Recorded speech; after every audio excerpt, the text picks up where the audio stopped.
Thank you for that. We'll Not a jump ahead. question, but these are all stacked together. So don't. So yeah. All right. I will try to not fidget and destroy what y'all got going here. Superintendent, Yes, ma'am. I wanted to ask, is not accreditation on the table for Tulsa Public Schools? Good question. So all possible actions are on the table with Tulsa Public Schools. What we have seen is a district that has failed the students, they failed the parents, and they failed the teachers there. We are looking at all possible actions with this district to ensure that all state laws, all rules are being upheld by that district in a way that benefits those kids. The performance of the school speaks for itself. We are going to take a serious look.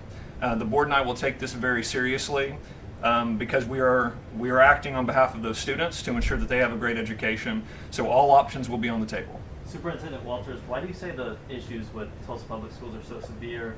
So as I understand it, the reporting issues are quite common. There were 104 other schools that had those issues.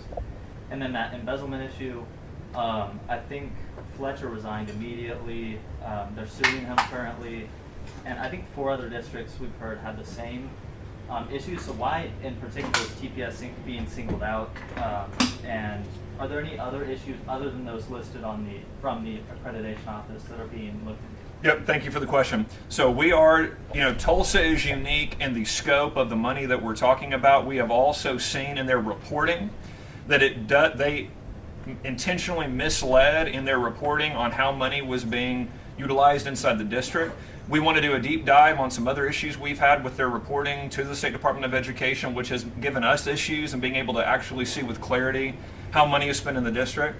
And we also have the issues of some other things that we'll be bringing up as well that our team has found. And again, this is one of the things that when you're looking at a board that we take accreditation very seriously, we want to ensure that we have turned over every stone, we've done a deep dive onto it, and when you're looking at this kind of money, when you're looking at this kind of misreporting, and it looks like there could be intentionality around it, that's something we take very seriously. Are there any 1775 or religious liberty related issues? That's open-ended. Yeah, we're still open and looking into those as well. Going to the issue of DEI, you said there were some schools that intentionally didn't share their information. What schools were those? Tulsa Public Schools.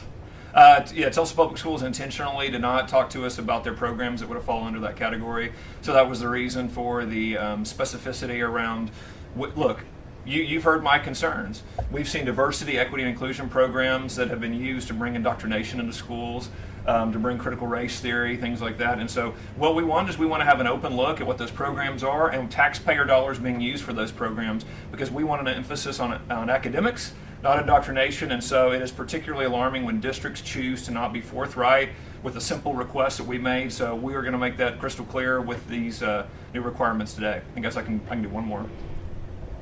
When you say schools, it almost sounds like you're saying it as something plural, but you're only saying it's Tulsa Public Schools. So are there any other school districts that you can provide examples of other than Tulsa for that particular question, piggybacking on Andy's? Tulsa Public School is the only district we've had a major issue with in the way that they reported that report. Can you be more specific about any of those 1775 violations or concerns with TPS outside of those 2 complaints from the accreditation? Yeah, well, when we're looking at this DEI report again, it was clear that there were programs that fall under that category that they chose not to turn over to us. And again, we've been trying to be very, very upfront with our request. I've explained why we want the request, why we want that information. Taxpayers deserve to see where their money is going in a school. Parents deserve to see what kind of curriculum is in front of their kids. So we were clear the first time, but we saw them try to skate around that. So we will be crystal clear the second time to ensure that we get that information for taxpayers and for parents across the state of Oklahoma. Guys, I appreciate your time and patience today. Thank you very much.